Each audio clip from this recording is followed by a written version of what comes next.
جہنم ہی تھا، میں تو جاتا مجھے سرکار نے جانے نہ دیا۔ الحمدللہ رب العالمین والصلاة والسلام على سید المرسلین، اما بعد فاعوذ باللہ من الشیطان الرجیم، بسم اللہ الرحمن الرحیم۔ پڑھیے الصلاة والسلام علیک یا رسول اللہ وعلی آلک واصحابک یا حبیب اللہ۔ الصلاة والسلام علیک یا نبی اللہ وعلی آلک واصحابک یا نور اللہ۔ میرے میٹھے اور پیارے اسلامی بھائیوں اور مدنی چینل کے ناظرین، الحمدللہ عز و جل درود پاک پڑھنے کے بے شمار فضائل و برکات ہیں اور بہت ساری احادیث فضائل درود میں ملتی ہیں۔ ایک بڑا ہی خوبصورت واقعہ جو ریلیٹڈ بھی ہے ہماری اس فیلڈ سے، وہ درود پاک کی فضیلت میں ملتا ہے اور ایمان تازہ کر دیتا ہے۔ جب بھی اس انسیڈنٹ کو سنتے ہیں، نبی پاک علیہ السلام کے کمالات کے بارے میں بھی پتہ چلتا ہے، اور ساتھ ساتھ درود پاک کتنی خوبصورت ہمارے لیے نعمت ہے اللہ تعالیٰ کی، یہ بھی پتہ چلتا ہے۔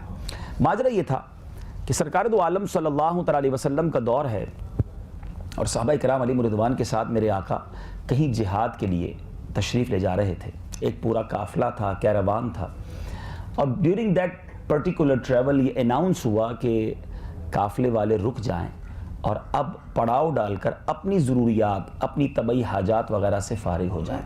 اب کھانے کا وقت تھا، وقفہ تھا۔ صحابہ کرام علیہم رضوان نے اپنے جب توشہ دان کھولے، ٹفن باکس جس کو آپ کہتے ہیں، تو روٹی تو تھی مگر سالن نہیں تھا۔ اب یہاں غور کرنے والی بات ہے کہ کونین کے والی صلی اللہ علیہ وسلم کے ساتھی ہیں، آقائے دو جہاں کے ساتھی ہیں، مگر اللہ کی رضا پر راضی رہنے والا کیسا ذہن ہے کہ ان لوگوں کے پاس روٹی تھی مگر سالن نہیں تھا، پھر بھی خوش تھے، شکوہ نہیں تھا، شکایت نہیں تھی۔ آج ہمارے پاس بہت کچھ ہے مگر پھر بھی شکوہ ہے، پھر بھی شکایت ہے۔ تھوڑی کمی آ جائے، تھوڑا مال میں کمی آ جائے، تھوڑا کوئی لاس ہو جائے تو ہماری طبیعت خراب ہو جاتی ہے، ہمارا موڈ آف ہو جاتا ہے۔ مگر صحابہ کرام، اچھا یہ کس ٹریول پر تھے؟ they're not going for holiday trip، اب وہ تو جان دینے کے لیے جا رہے تھے راہ خدا میں، مگر پھر بھی اس فقر و فاقہ کی زندگی پر راضی ہیں۔ بہرحال اب جب یہ ماجرا ہوا تو ایک ہنی بی، شہد کی مکھی، نبی پاک علیہ السلام کے مبارک کانوں کے پاس بھنبھنانے لگی۔ اور آپ سمجھتے ہیں کہ مکھی، شہد کی مکھی جو ہے، ہنی بی کی ایک مخصوص آواز ہوتی ہے جب وہ کانوں کے پاس آئے۔ صحابہ کرام میں سے ایک صحابی رضی اللہ تعالیٰ عنہ نے عرض کی، یا رسول اللہ صلی اللہ علیہ وسلم، یہ مکھی کیوں شور مچاتی ہے؟ نبی پاک علیہ السلام فرماتے ہیں یہ بے قرار ہے، اور یہ کہہ رہی ہے کہ یا رسول اللہ، ہماری یہاں قریب جو مکھیاں ہیں وہ سب بے قرار ہیں کہ آپ کے صحابہ کرام علیہ رضوان کے پاس روٹی تو ہے مگر سالن نہیں ہے۔ یا رسول اللہ، ہم نے قریب ہی غار میں ایک شہد کا چھتا بنایا ہوا ہے، ہم مکھیاں ہیں، وہ چھتا نکال کر نہیں لا سکتی۔ آقا کسی صحابی کو ساتھ بھیجیے، وہ چھتا لے آئے تاکہ آپ کے صحابی جو ہیں وہ روٹی کے ساتھ شہد تناول کرنا شروع کر دیں۔ اب یہاں بڑی خوبصورت بات ہے، جو اللہ کی رضا پر راضی رہتے ہیں نا، اللہ جو عطا کرے اس پر خوش رہتے ہیں، ان کی غیب سے مدد کی جاتی ہے۔ اب یہ مکھی کا آنا، نبی پاک علیہ السلام کی بارگاہ میں اس طرح عرض کرنا، اور ایک اور بڑی خوبصورت بات کہ کیا کمال ہے میرے آقا کا کہ انسانوں کی بولیاں تو جانتے ہیں، جانوروں کی، پرندوں کی بولیاں بھی سمجھتے ہیں، انڈرسٹینڈ بھی کر رہے ہیں اور اس کو ڈیفائن بھی کر رہے ہیں۔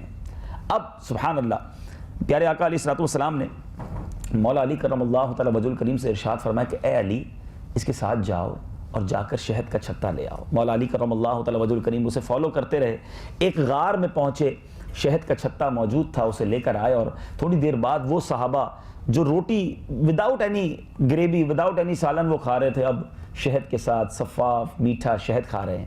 اب پھر وہ شہد کی مکھی شور کرنے لگی۔ صحابہ کرام کا عقیدہ بھی دیکھیں، وہ بھی جانتے تھے کہ ہمارے آقا سمجھتے ہیں بولیاں۔ عرض کرتے ہیں یا رسول اللہ صلی اللہ علیہ وسلم، یہ دوبارہ کیا کہہ رہی ہے؟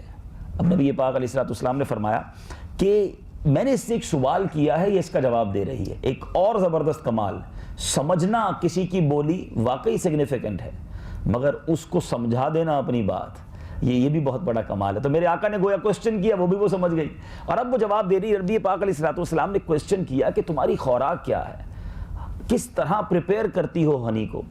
عرض کرتی یا رسول اللہ صلی اللہ تعالیٰ علیہ وسلم، ہم کھیتوں میں، پہاڑوں میں، بیابانوں میں جاتے ہیں اور پھولوں کا رس چوسنا ہماری یہی خوراک ہے۔ نبی پاک علیہ الصلوۃ والسلام نے کوسچن کیا کہ پھولوں کا رس تو کڑوا بھی ہوتا ہے، پھیکا بھی ہوتا ہے۔ آپ نے بھی، آپ تو ڈاکٹرز ہیں یہاں پر، کافی ساری چیزوں کو آپ تجربات کرتے رہتے ہیں۔ ہم تو چونکہ نارمل انسان ہے تو بڑی لاجیکلی بات سمجھ آتی ہے کہ گلاب کی پتی تو کھائی جا سکتی ہے، موتیا تو نہیں کھایا جا سکتا، اور بہت سارے ایسے پھول ہیں کہ جس کو منہ میں ڈالیں تو پورا منہ کڑوا ہو جاتا ہے، لیکن شہد تو اتنا میٹھا ہے کہ نام لے شہد کا تو منہ میٹھا ہو جاتا ہے۔ تو اب سوچنے والی بات ہے کہ یہ پھیکا کڑوا رس میٹھا کیسے بن جاتا ہے؟ نبی پاک کا بھی یہی کوسچن تھا۔ تو اب اس مکھی نے جو جواب دیا دیٹ از ویری امپورٹنٹ، اور یہ ماشاءاللہ لاجیکلی بھی اور میڈیکلی بھی آپ بہت سارے لوگ جانتے ہیں۔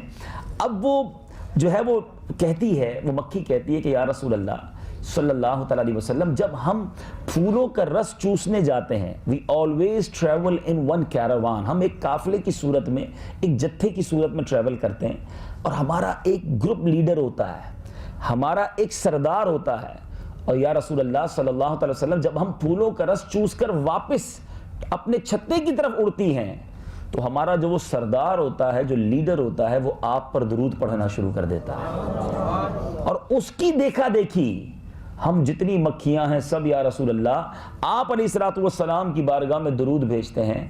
آقا یہ کوئی اور کمال نہیں ہے کہ یہ کڑوا پھیکا پھولوں کا رس شہد جیسا میٹھا کیسے بنتا ہے، یہ آپ پر درود پاک پڑھنے کی برکت ہے جس کی وجہ سے یہ مٹھاس میں تبدیل ہو جاتا ہے۔ اچھا، یہ بات جب یہ حدیث اور یہ واقعہ کتابوں میں ملتا ہے، ظاہر ہے یہ incident about more than 1400 years ago ہوا، مگر آج میڈیکل بھی اور جو جیوگرافیکل لوگ ہیں وہ بتاتے ہیں۔ میرا بھی کچھ عرصہ پہلے جب مدنی قافلے میں آسٹریلیا جانا ہوا تو وہاں ایک فارم کے اندر جانا ہوا تو انہوں نے ڈیفائن کیا کہ شہد جو ہے اگر چھتا بنایا جاتا ہے، جو اس کو آپ فارمنگ کہتے ہیں، اس میں بھی بات بڑی معلوماتی پتہ چلی کہ اس پورے پروسیجر میں سب سے اہم کردار کوئین بی کا ہوتا ہے، کہ ایک ملکہ مکھی ہوتی ہے، اگر وہ ڈال دی جائے کسی شہد کے چھتے کے اندر تو پورا چھتا خود بخود بلڈ اپ ہونا شروع ہو جاتا ہے، ساری مکھیاں اس کی تابع ہونا شروع ہو جاتی ہیں، اس کے سگنلز کو کیچ کر کے اس کی بات ماننا شروع کر دیتی ہیں۔ اب جا کر یہ سائنس ویریفائی کر رہی ہے کہ جناب دیر از اے لیڈر، کوئی اس میں گروپ لیڈر ہوتا ہے جس کی یہ فالو کرتے ہیں۔ اور آج سے 1450 سال پہلے مکھی نے نبی پاک علیہ الصلوۃ والسلام کی بارگاہ میں حاضر ہو کر عرض کر دیا تھا کہ یا رسول اللہ ہمارا ایک لیڈر ہوتا ہے اور وہ آپ پر درود پڑھتا ہے، دیکھا دیکھی ہم درود پڑھتی ہیں، اور اس کی برکت سے الحمدللہ یہ شہد میٹھا بن جاتا ہے۔ اور پھر شہد، آپ ماشاءاللہ ڈاکٹرز ہیں کہ کتنی بیماریوں میں شفا ہے، کتنی بیماریوں سے شہد میں شفا ہے۔ میٹھا ہونا اور ہے، اس کا صحت بخش ہونا، اس کا فائدہ مند ہونا۔ اب نبی پاک کے درود سے اگر کوئی چیز کنورٹ ہو رہی ہے تو آپ ذرا سوچئے کہ اس میں برکت کیوں نہ ہوگی۔ اور اس کے اندر جو اور باتیں پتہ چلتی ہیں کہ شہد جو ہے وہ زخموں میں، جدید سائنس بھی بتاتی ہے، بلکہ اس میں ایک اور خوبصورت بات، ایک میں نے آپ کو حدیث سنائی، اب قرآن پاک کی آیت سناؤں گا۔ سائنس اب بڑی تحقیق کے بعد اس بات پر پہنچی ہے کہ شہد کی جو مکھی ہے وہ چھتے کے اندر جو سیلز ہوتے ہیں اس کے اندر وہ شہد جمع کرتی ہے، لیکن آج سے چند صدیوں پہلے ہی سائنس کو یہ پتہ چلا ہے کہ یہ شہد اصل میں شہد کی مکھی کے پیٹ یعنی بیلی سے نکلتا ہے۔ ٹھیک ہے، یہ سائنس پہنچی ہے۔ اب قرآن پاک کی میں ایک آیت پیش کرتا ہوں، ذرا غور کیجئے۔ قرآن ہمارے لیے کیسی مشعل راہ ہے، کیا ہمارے لیے اس میں موجود نہیں ہے۔ چنانچہ قرآن مجید میں ایک پوری سورت ہے، سورہ نحل کے نام سے۔ اب سورہ نحل کسے کہتے ہیں؟ عربی میں شہد کی مکھی کو نحل کہا جاتا ہے، یعنی پوری سورت قرآن مجید میں سورہ نحل کے نام سے موجود ہے، اور قرآن پاک کے 14ویں پارے میں یہ جگمگا رہی ہے۔ اور اس سورت میں چونکہ ایک مقام پر شہد کی مکھی کا تذکرہ بھی ہے، اس لیے اس سورت کو سورہ نحل کہا جاتا ہے۔ اگر ہم قرآن پڑھیں، انڈرسٹینڈ کریں تو بہت کچھ سیکھنے کو ملتا ہے۔ اب جو قرآن پاک کے سورہ نحل کی آیت نمبر ہے 68 and 69، اللہ تعالیٰ ارشاد فرماتا ہے وَأَوْحَى رَبُّكَ إِلَى النَّحْلِ أَنِ اتَّخِذِي مِنَ الْجِبَالِ بُيُوتًا وَمِنَ الشَّجَرِ وَمِمَّا يَعْرِشُونَ۔ ترجمہ، اور تمہارے رب نے شہد کی مکھی کے دل میں یہ بات ڈال دی کہ پہاڑوں میں اور درختوں میں اور چھتوں میں گھر بناؤ. پھر آگے فرمایا پھر ہر قسم کے پھلوں میں سے کھاؤ, شہد کی مکھی سے فرمایا جا رہا ہے, اور اپنے رب کے بنائے ہوئے نرم و آسان راستوں پر چلتی رہو. اس کے پیٹ سے ایک پینے کی رنگ برنگی چیز نکلتی ہے. قرآن کہتا ہے, سائنس نے چند صدیوں پہلے ڈیفائن کیا کہ پیٹ سے اس کے شہد نکلتا ہے. قرآن نے ہمیں صدیوں پہلے بتا دیا کہ اس کے پیٹ سے ایک پینے کی رنگ برنگی چیز نکلتی ہے. اس میں لوگوں کے لیے شفا ہے, بے شک اس میں غور و فکر کرنے والوں کے لیے نشانی ہے. سبحان اللہ, قرآن ہمارے لیے کس قدر پیاری پیاری معلومات لیے ہوئے ہے. اور اب تو سائنس کہتی ہے کہ جناب شہد جو ہے وہ زخم پر اگر لگا دیا جائے تو وہ بھی کئی معاملات میں زخم کو مندمل کرنے کا باعث بن جاتا ہے, اور بھی اس کے بہت سارے فوائد جو ہے وہ پتہ چلتا ہے. لیکن قرآن پاک میں ہمیں پتہ چلتا ہے کہ شہد میں شفا ہے.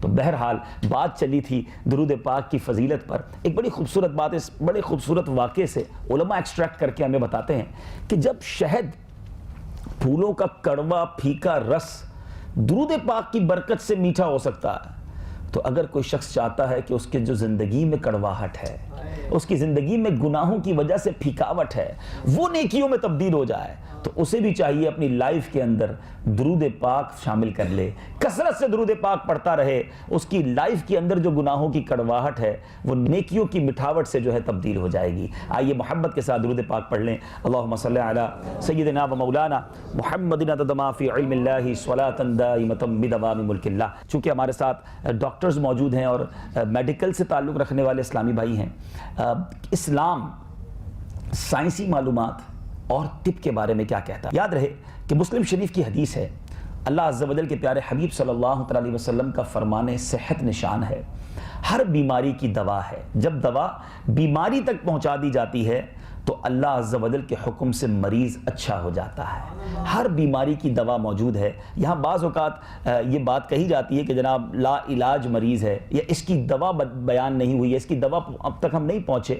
تو بات یہی ٹھیک ہے, ہم اب تک اس دوا تک نہیں پہنچے, ورنہ اللہ تبارک و تعالیٰ کی طرف سے جو بیماری آئی ہے اس کی دوا بھی دنیا میں موجود ہے. اور آپ دیکھتے ہیں کہ پہلے بیماری آتی ہے, پھر سائنسی تحقیقات شروع ہوتی ہے, اور at end of the day اس کی دوا, اس کی کوئی بھی جو بھی آپ کہیں میڈیسن جو ہے وہ دریافت ہو جاتی ہے. تو it means there is medicine, مگر اس تک پہنچنے میں ہمیں کچھ وقت لگتا ہے. ایک بات جو طب کے حوالے سے کہ کیا شریعت میں طب کے حوالے سے ہمارے لیے معلومات ہے, جیسے میں نے ابھی قرآن پاک کی آیات پیش کی, ابھی آگے بھی آپ سنیں گے. ایک بار حضرت علی بن حسین واقد علیہ رحمۃ اللہ الواحد کی ایک نصرانی سے, کرسچن سے ملاقات ہوئی, اور وہ ڈاکٹر تھا. اس نے کہا کہ تمہارے دین میں علم طب بالکل نہیں ہے, اس لیے تمہارا دین ناقص ہے. انہوں نے ایک اعتراض کیا کہ آپ کے دین کے اندر علم طب کے بارے میں کیا ہے. سبحان اللہ. انہوں نے جواب دیا کہ ہمارے پیارے اللہ عز و جل نے سارے کا سارا علم طب, آل جتنی میڈیکیشنز ہے, میڈیکل ہے, ایک آیت میں بیان فرما دی ہے. کہا اچھا بیان کرو, وہ کون سی آیت ہے؟ تو حضرت علی بن حسین واقد رحمۃ اللہ تعالی نے ایک آیت قرآن تلاوت کی. آپ نے فرمایا آدھی آیت ہے, پوری بھی نہیں ہے, وَكُلُوا وَاشْرَبُوا وَلَا تُسْرِفُوا. ترجمہ کنز الایمان, کھاؤ اور پیو اور حد سے نہ بڑھو. اچھا پھر کہا کہ میرے آقا علیہ الصلوۃ والسلام نے ایک, تمہارے نبی نے بھی کچھ کہا ہے طب کے بارے میں. اس نے کوسچن کیا. کہا ہاں, نبی پاک علیہ الصلوۃ والسلام کی ایک حدیث سناتا ہوں. پھر ایک حدیث سنائی. سبحان اللہ, آپ بھی غور سے سنیں. فرمایا طبیبوں کے طبیب اللہ عز و جل کے حبیب صلی اللہ علیہ وسلم نے ارشاد فرمایا, معدہ جو ہے ساری بیماریوں کا گھر اور پرہیز سارے علاجوں کا سر ہے. اور فرمایا بدن کے ہر حصے کو اس کا حق دو, ایوری پارٹ جو باڈی کا ہے اس کو اس کا حق دو. اب وہ نصرانی کرسچن ڈاکٹر یہ دونوں آیت اور حدیث سن کر اس قدر حیران ہوا, اور کہتا ہے واقعی تمہارے قرآن اور تمہارے رسول نے جالینوس جو دنیا کا بہت بڑا طبیب گزرا ہے اس کے لیے طب کا کوئی مسئلہ نہیں چھوڑا, سب ہی بیان کر دیا ہے. تو بہرحال احادیث میں, قرآن میں جا بجا ہمارے لیے رہنمائی موجود ہے. اور میرے میٹھے پیارے اسلامی بھائیوں, قرآن مجید فرقان حمید ہمیں بہت ساری باتوں پر غور کرنے کی خود دعوت دیتا ہے. پرابلم یہ ہے کہ ہم اپنے پیارے قرآن کو چھوڑے بیٹھے ہیں.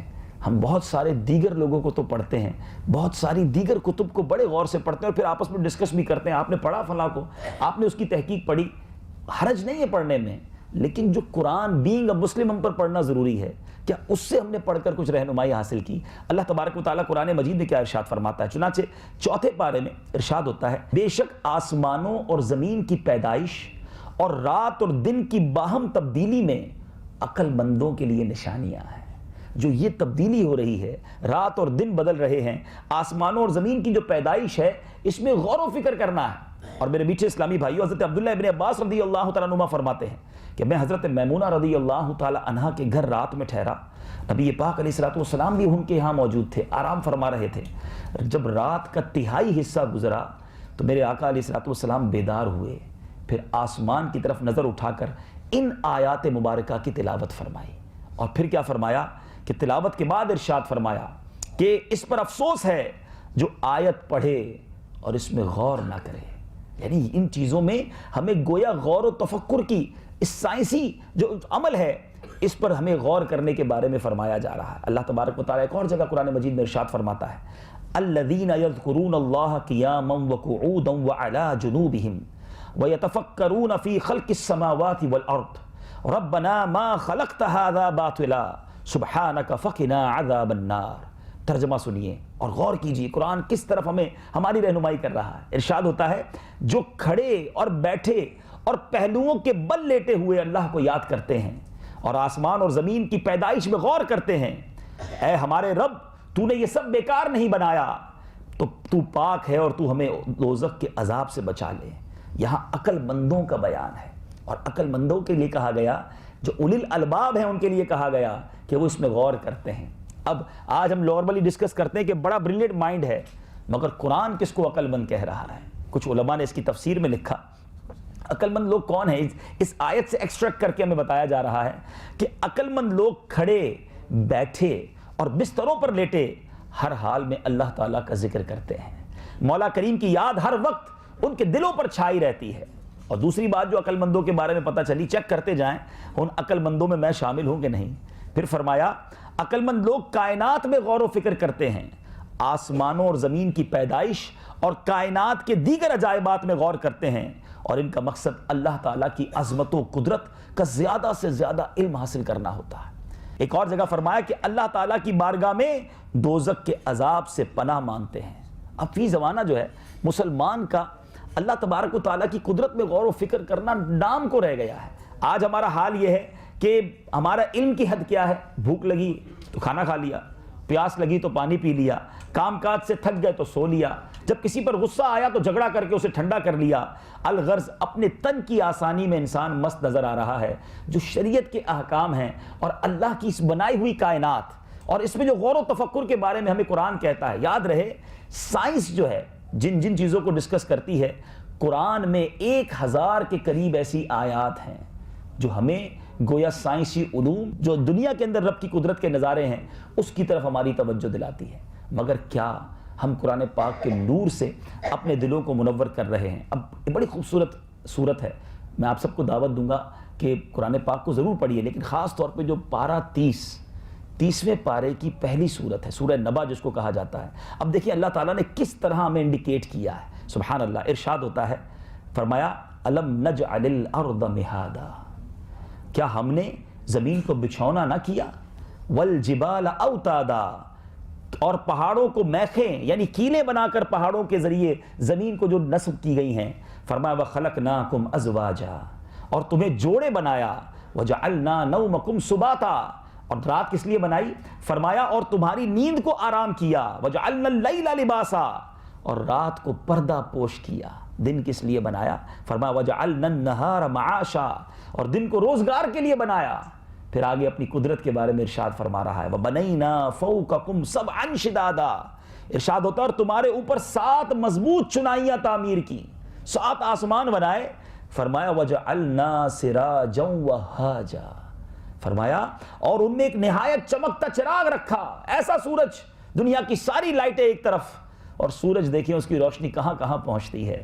فرمایا وَأَنزَلْنَا مِنَ الْمُعْصِرَاتِ مَاءً ثَجَّاجًا، فرمایا اور بھری بدلیوں سے زور کا پانی اتارا، بارش جو برستی ہے۔ پھر اس سے کیا فائدہ ہوتا ہے؟ لِنُخْرِجَ بِهِ حَبًّا وَنَبَاتًا، کہ اس سے پیدا فرمائیں اناج اور سبزہ، وجناتن الفافا، اور گھنے باغ، کہیں سورج، کہیں ستارے، کہیں زمین، کہیں آسمان اور کہیں بارش کا تذکرہ کر کے گویا قدرت الہی کے نظاروں کی طرف ہمیں بتایا جا رہا ہے کہ قرآن پڑھو اور رب کی قدرت کے نظاروں پر غور کرو۔ اور اسی لیے میرے میٹھے اسلامی بھائیوں، سائنس کے علوم پڑھتے وقت بھی اگر یہ نیت ہو کہ میں ان تمام معلومات کے ذریعے اپنے رب سے محبت کروں، اس خالق سے محبت کروں جس نے یہ کائنات بنائی، اور چونکہ آپ وہ لوگ ہیں جو انسانی باڈی پر پڑھتے ہیں اور پڑھاتے ہیں، دو قدرت کے عظیم شاہکار، میں انسانی باڈی کے بارے میں ہو سکتا ہے آپ سب نہیں پڑھے ہوں گے۔ اب ہماری جو ناک ہے، ہم اپنے جسم کے اندر جو آکسیجن لیتے ہیں، ذرا غور کرتے ہیں کہ جو یہ ہوا ہے، اس سے آکسیجن اگر ایکسٹریکٹ کرنی ہو، سبحان اللہ، تو اس کے لیے کتنا بڑا پلانٹ لگانا پڑے گا۔ حالانکہ ہمیں آکسیجن اگر چند سیکنڈ کے لیے نہ ملے تو ہم دنیا سے چلے جائیں گے، لیکن اگر یہ جو ہوا ہے جو مختلف گیسز کے ساتھ ہمارے درمیان موجود ہے، اگر کوئی پلانٹ لگانا چاہے کہ اس ہوا سے آکسیجن بنائی جائے، تو اس کے لیے میرے میٹھے اور پیارے اسلامی بھائیوں ایک پروسیجر ہے جس کو کرائیوجینک ڈسٹیلیشن کہا جاتا ہے۔ اب یہ پلانٹ لگانے کے لیے جو پلان کرنا پڑے گا کہ سب سے پہلے اس کے اندر سے ڈسٹ پارٹیکلز دور کیے جائیں، اور اب -180 ڈگری سیلسیس پر اس کو اتنا کول ڈاؤن کرنا پڑتا ہے اس ہوا کو کہ وہ لکوڈ فارم میں آ جائے۔ پھر اس کے بعد this process requires temperature as low as -180 degrees Celsius. This liquefied air and then selectively distilled by warming it slightly. پھر اس کو جو فرق کرنا ہے آکسیجن کو اور دیگر گیسز کو، وہ آہستہ آہستہ اس کو گرمی دے کر اس پلانٹ کے ذریعے آکسیجن کو الگ کیا جاتا ہے۔ اور یہ تمام پروسیس بہت ہائیلی ایکیوپڈ پلانٹ کے ذریعے ہو سکتا ہے، جس میں ہیومن بینگ بھی انوالو ہوں گے، انسان بھی اس کو آرگنائز کریں گے، اور کمپیوٹرز کی بھی حاجت ہوگی۔ اتنا کچھ کر کے اس ہوا سے آکسیجن کو الگ کیا جا سکتا ہے۔ مگر ذرا غور کیجئے، میں اور آپ ہر سیکنڈ اپنے انہی ناک کے ذریعے آکسیجن لے رہے ہیں، یہ کیسے الگ ہو رہی ہے؟ یعنی یہ ہوا سے ہمارے جسم کے اندر آکسیجن جاتے ہوئے کون سا پلانٹ اللہ تبارک و تعالیٰ نے لگایا ہے؟ سبحان اللہ۔ سائنس اب بتاتی ہے کہ جناب یہ جو ہمارا جسم اپنے آپ ہی اس ہر سیکنڈ انوالنٹریلی، ہم کسی پروسیس کو نہیں کرتے، خود بخود ہم سو رہے ہیں، جاگ رہے ہیں، کھا رہے ہیں، پی رہے ہیں، مگر ہم ہوا کو اپنے اندر لے رہے ہیں، دیگر گیسز الگ ہو رہی ہیں اور آکسیجن الگ ہو رہی ہے۔ اور یہ پروسیس کیا ہے؟ ہیئر ان اور نوسٹرلز، جو ہمارے ناک کے اندر بال ہیں، یہ گویا کام کر رہے ہیں فلٹر کا، جو ڈسٹ کو ہماری ناک کے اندر نہیں جانے دیتے۔ جو پلانٹ لگا کر ڈسٹیلیشن کیا جاتا ہے، ہم ڈسٹ کو الگ کیا جاتا ہے، یہ صرف اللہ تبارک و تعالیٰ نے جو ناک کے اندر بال دیے، ایک سسٹم دیا ہے کہ جو اس ڈسٹ کو الگ کر دیتا ہے۔ پھر بتایا the moisture generated from the epithelial cells in the nasal mucosa cool the air down. وہاں -180 ڈگری کرنے کے لیے باقاعدہ پلانٹ لگایا جا رہا ہے، مگر فرمایا کہ ہمارے اسی نیزل کے اندر ایک ایسا سیلز اللہ تبارک و تعالیٰ کی طرف سے عطا کیے ہیں جو موئسچرائزنگ کے ذریعے اس ہوا کو کول ڈاؤن کر دیتے ہیں۔ پھر آگے فرمایا the air then travels through the large and small airways to reach the millions of alveoli found in our lungs. اب جب یہ پھیپھڑے میں جاتی ہے تو اللہ تبارک و تعالیٰ نے وہاں ایک ایسے سیلز عطا کیے ہیں کہ جس کے ذریعے اب وہ جو الگ کرنے والا معاملہ ہے کہ جو آکسیجن کو الگ کرتا ہے اور دیگر ہواؤں کو الگ کیا جا رہا ہے۔ سبحان اللہ۔ تو اے میرے میٹھے اور پیارے اسلامی بھائیوں، بتائے ریڈ سیلز کے اندر ایسا مادہ موجود ہے کہ جب وہ ہوا کے ساتھ ملتا ہے تو پھر وہ آکسیجن کو الگ کر دیتا ہے۔ ایک لانگ پروسیجر ہے، مگر انڈیکیشن یہ کرنا ہے کہ جو کام آج دنیا کی کروڑوں اربوں روپے کی مشینری لگا کر کیا جاتا ہے، ہوا سے آکسیجن کو اگر الگ کرنا ہے، ہر لمحے انسانی باڈی خود بخود اس ہوا کو اپنے اندر لے رہی ہے اور آکسیجن کو الگ کر رہی ہے۔ پھر بھی ہم کیوں نہ مانیں؟ فَبِأَيِّ آلَاءِ رَبِّكُمَا تُكَذِّبَانِ، اپنے رب کی کن کن نعمتوں کو ہم جھٹلائیں گے؟ اللہ تعالیٰ نے یہ نظام خود بخود ہمیں عطا فرمایا ہے، اور جب ایسا کریم مولا اور اس قدر شاہکار تخلیق کرنے والا مالک ہو تو پھر اس سے کیوں نہ پیار کیا جائے، اس سے کیوں نہ محبت کی جائے؟ آج دنیا میں محبت اس سے کی جاتی ہے جو بڑا باکمال ہو، جینیس ہو۔ لوگ کہتے ہیں فلاں ڈاکٹر، فلاں پروفیسر اتھارٹی ہے اپنے کام میں، ہم ان کے شاگرد ہیں۔ مجھے بتائیے، رب کی قدرت کو جتنا آپ اچھے انداز سے جانتے ہیں، آپ انسانی باڈی پر تحقیق کرتے ہیں، آپ کو معلوم ہے کہ کتنی چھوٹی سی چیز کے اندر اللہ تبارک و تعالیٰ نے کیا کیا نظام عطا فرمایا اور کیسے اسے بنایا۔ اور آگے چلیے، ایک اور زبردست نظام اللہ تبارک و تعالیٰ نے ہماری اس باڈی میں عطا فرمایا ہے، اور وہ کیا ہے؟ وہ ہے ہماری آنکھ۔ آج بڑے بڑے کیمرے یہاں لگے ہوئے ہیں اور بڑے ہائی